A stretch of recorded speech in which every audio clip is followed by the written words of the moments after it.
اللہ تعالیٰ فرماتا ہے انا انزلناہ فی لیلۃ القدر، بے شک ہم نے اس قرآن کو شب قدر میں اتارا۔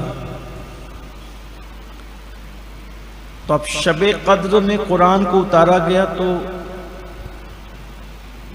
اب شب کا ذکر تو آ گیا، رات کا ذکر آ گیا، لیکن مہینہ کون سا ہوگا؟ تو اس کو بھی قرآن نے ایک مقام پہ واضح کیا ہے، شہر رمضان الذی انزل فیہ القرآن، کہ اس قرآن کو ہم نے رمضان کے مہینے میں اتارا۔ مہینہ رمضان کا تھا، رات قدر کی تھی۔ تو قرآن سے یہ ثابت ہو رہا ہے کہ شب قدر ہے رمضان شریف میں، اور احادیث یہ بتا رہی کہ وہ ہے آخری عشرے میں۔ اب آخری عشرے میں سے کون سی رات ہے؟ تو اس کے لیے یہ کہ بھئی ڈھونڈو، تلاش کرو، اور اس کو شب قدر مل گئی جس نے مغرب اور عشاء کی نماز، مغرب عشاء اس نے جماعت کے ساتھ پڑھی، مغرب بھی جماعت سے پڑھی، عشاء بھی جماعت سے پڑھی، 21 میں، 23 میں، 25 میں، 27 میں، 29 میں اللہ نے اس کو شب قدر عطا کر دی، اور اب شب قدر کی جو فضیلت ہے وہ اس کو نصیب ہو گئی۔ اللہ تعالیٰ فرماتا ہے شب قدر کیا ہے؟ وَمَا أَدْرَاكَ مَا لَيْلَةُ الْقَدْرِ، تم نے کیا جانا شب قدر کیا ہے؟ پھر خود ہی جواب دیتا ہے لیلۃ القدر خیر من الف شہر، یہ 1000 مہینوں سے افضل ہے۔ تو چونکہ ظاہر میں اس کا یہ کہ یہ 1000 مہینوں سے افضل ہے، تو اس کے بنتے ہیں 83 سال 4 مہینے۔ یعنی اس رات میں اگر کوئی عبادت کر لے، کم سے کم 2 رکعت پڑھ لے، صرف بنیت شب قدر اگر 2 رکعت بھی پڑھ لے تو اللہ تبارک و تعالی اس کو 83 سال 4 مہینے عبادت کا ثواب عطا فرماتا ہے، اور کوئی زیادہ پڑھ لے تو اور اچھا ہے۔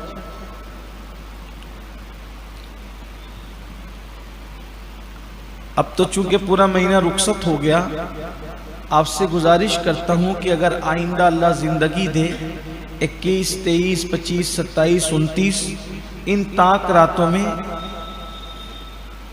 جب تراویح کے لیے آیا کریں تو اس وقت بنیت شب قدر جو وتر کے بعد کی نفل ہوتی ہے اس کو کر لیا کریں کہ میں اسی نیت سے پڑھ رہا ہوں، یا پھر مغرب کی نماز کے بعد کی جو 2 سنت کے بعد جو نفل ہوتی ہے اس میں نیت کر لیا کریں کہ میں شب قدر کی نیت سے پڑھ رہا ہوں۔ یعنی اس میں ہمیں یہ حکم نہیں ہے کہ پوری رات پڑھیں گے تو ہی اتنا ثواب ملے گا، ایسا نہیں ہے۔ اللہ نے جس کو جتنی توفیق دی، اللہ نے جس کو جتنی توفیق دی وہ اتنا پڑھے، کم سے کم 2 رکعت، زیادہ سے زیادہ 1000 رکعت، درمیان میں 100 رکعت۔ اب جو جتنا پڑھے گا اس کو اتنا ملے گا۔ یہاں یہ بات بھی عرض کر دوں کہ لیلۃ القدر خیر من الف شہر، کہ یہ 1000 مہینوں سے افضل ہے۔ صاحب روح البیان لکھتے ہیں اس میں، اس سورہ مبارکہ کے ضمن میں، کہ یہ 1000 جو ہے نا، 1000 یہ عرب کا محاورہ ہے۔ جیسے نہیں ہم لوگ گفتگو کرتے ہیں آپس میں کہ میں نے 1000 بار تجھے سمجھایا، تیرے سمجھ میں نہیں آیا، یعنی بہت زیادہ تجھے سمجھایا، تب اس کا مطلب اگر یہ محاورے کی اگر بات لی جائے تو سمجھ لو کہ یہ شب قدر 1000 مہینوں سے بھی افضل ہے۔ کثرت بتانا ہے، ہزاروں مہینوں سے افضل ہے، اور اگر عدد مراد لے لیا جائے تو تب بھی کوئی کمی نہیں ہے۔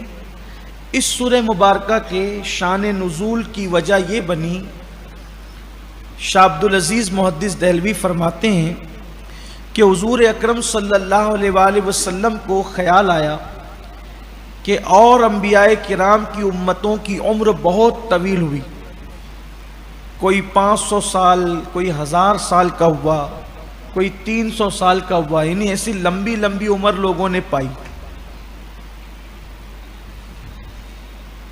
اور آقا کریم صلی اللہ علیہ وآلہ وسلم کی امت کی عمر مختصر ہے.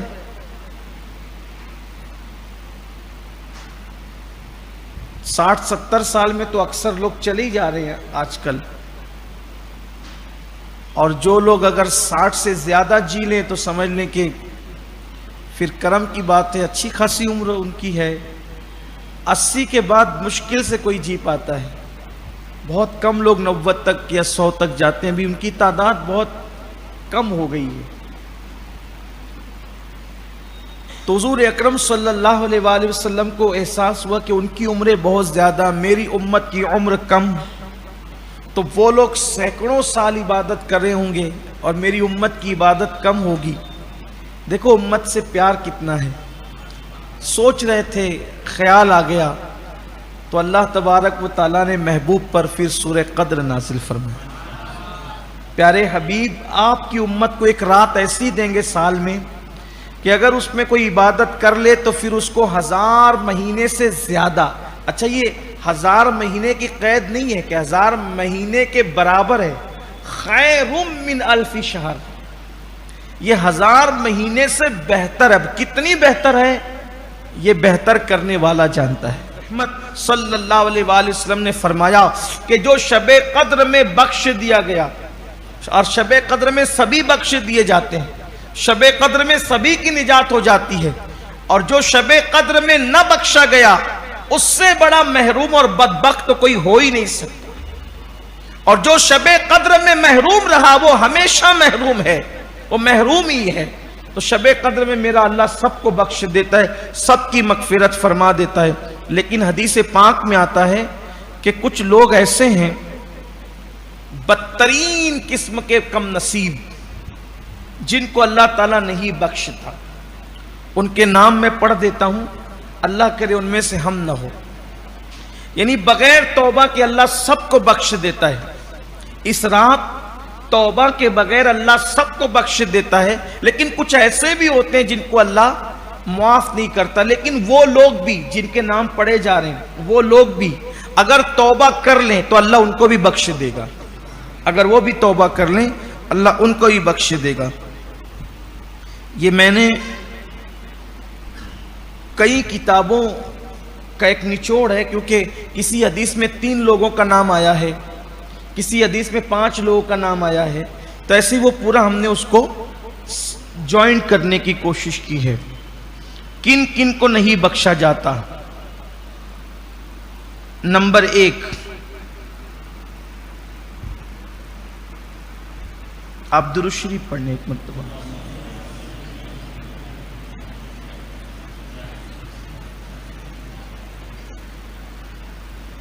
اللہ رب محمد صلی اللہ علیہ وسلم نحن عباد محمد صلی اللہ علیہ وسلم.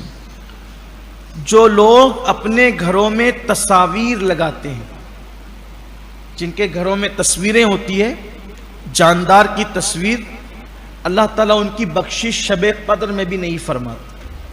شب قدر میں بخشے نہیں جاتے.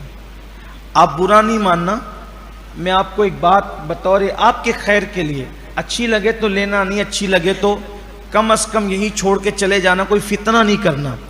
کیونکہ حدیث میں آیا، اس لیے میں بتا رہا ہوں، میری ذمہ داری ہے کہ گھروں میں جو تصویریں لگاتے ہیں اللہ تعالیٰ ان کو معاف نہیں فرماتا شب قدر میں جب تک وہ توبہ نہ کر لے.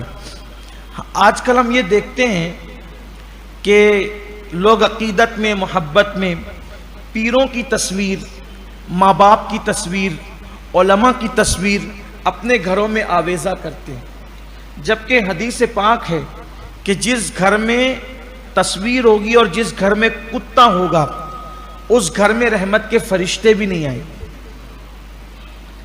اور ہم تو عقیدت سے لگا رہے ہیں، لوگ سنتے نہیں، لڑتے ہیں، نہیں ہم لگائیں گے، تمہارا کیا جاتا ہے؟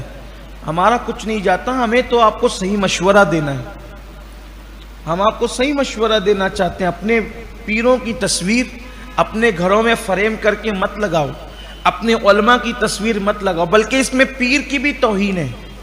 پیر کی توہین کیا ہے کہ آپ جو ہے وہ پیر کی تصویر کو پیر کا درجہ دے رہے، جبکہ پیر کا درجہ تو آپ دوسرے پیر کو بھی نہیں دے سکتے. تصوف میں یہ ہے کہ اپنے پیر کو زمانے کے سارے پیروں میں سب سے بڑے درجے پر مانو تبھی تو فیض ملے گا. تو آپ نے کاغذ کے فوٹو کو پیر کا درجہ دے دیا تو گویا کہ یہ تو پیر کی بے ادبی ہوئی نا. تو لوگ لگا کر کے رکھتے ہیں گھروں کے اندر تصویریں, تو نہ لگانا, توبہ کرو. اگر کسی کے گھر میں تو نکال دو.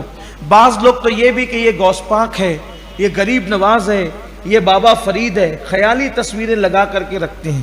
سوچو تو صحیح, اگر آپ معاذ اللہ کسی نمازی کو, کسی امام کو کہہ دے کہ یہ غریب نواز ہے, تو بولو یہ غریب نواز کی توہین ہوئی کہ نہیں ہوئی؟ آپ نے کسی مسجد کے امام کو غریب نواز کہہ دیا, آپ نے کسی مسجد کے امام کو بابا فرید کہہ دیا, تو بولو یہ بزرگوں کی توہین ہے کہ نہیں؟ تو کسی عام فہم کسی بڈھے کو خیالی طور پر آپ نے بنا دیا اور اس کو آپ بابا فرید کا نام دے رہے ہیں, غریب نواز کا نام دے رہے ہیں. سوچو یہ ہمارے بزرگوں کی توہین ہے کہ نہیں؟ واللہ بابا فرید ایسے تھے کہ کسی ایرے گہرے بڈھے کو آپ بابا فرید کا نام دے رہے ہیں اپنے خیال کے اعتبار سے, قیامت کے دن اللہ کو منہ کیا دکھائیں گے؟ وہ تو ایسے تھے فرد فرید, یکتا اور بے مثال, کہ ان کے دور میں بھی ان جیسا کوئی نہ ہوا. اور تم کاغذ کے ٹکڑوں پر کسی کی بھی تصویر بنا کر بابا فرید کا نام, غریب نواز کا نام, صابر پاک کا نام دے رہے ہو. اللہ کی بارگاہ میں اس سے توبہ کرو, نکالو اپنے گھروں سے. اور جن جن گھروں میں توبہ بھی کرو ورنہ شب قدر میں بھی معاف نہیں کیے جاؤ گے. دوسری بات, جو اپنے گھروں میں کتا رکھتے ہیں, آج کل مسلمانوں کو بھی کتے پالنے کا بہت شوق ہو گیا.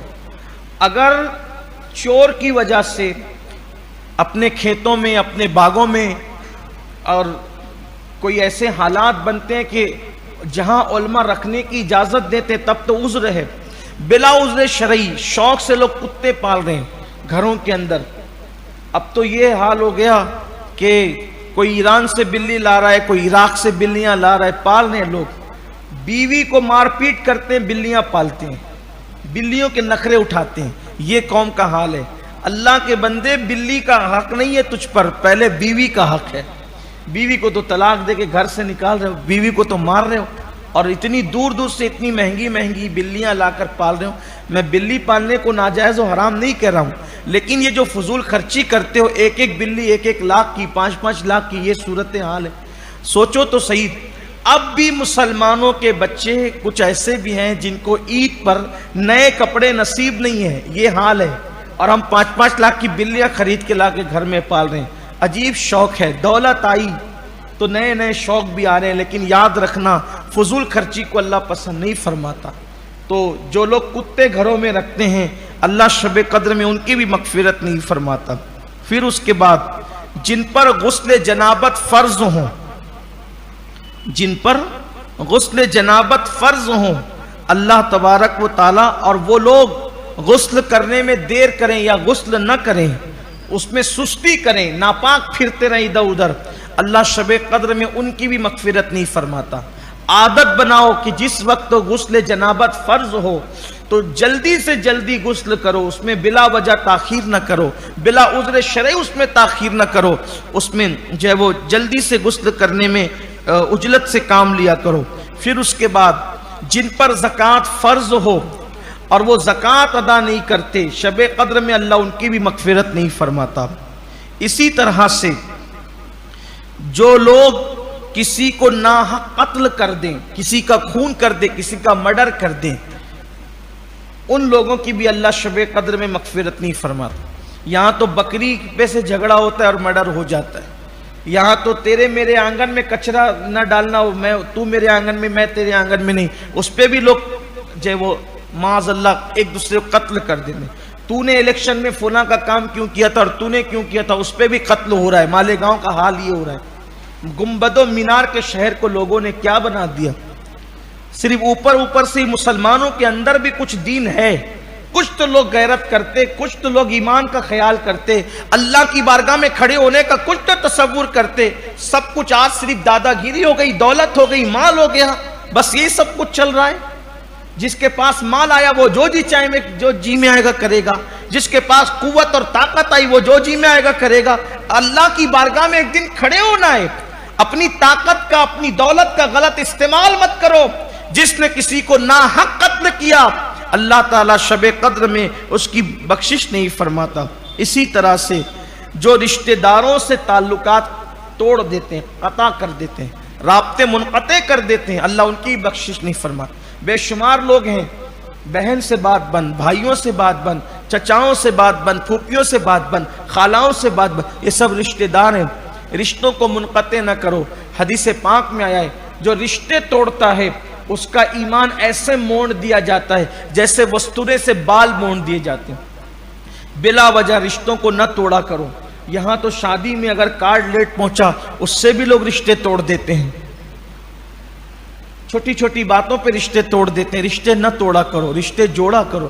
بلکہ حدیث پاک میں آتا ہے جو رشتوں کو توڑ دے اللہ تعالیٰ، وہ رشتوں کو توڑنے والا اگر کسی محفل میں موجود ہو تو بھی اللہ تعالیٰ لوگوں کی دعا قبول نہیں کرتا۔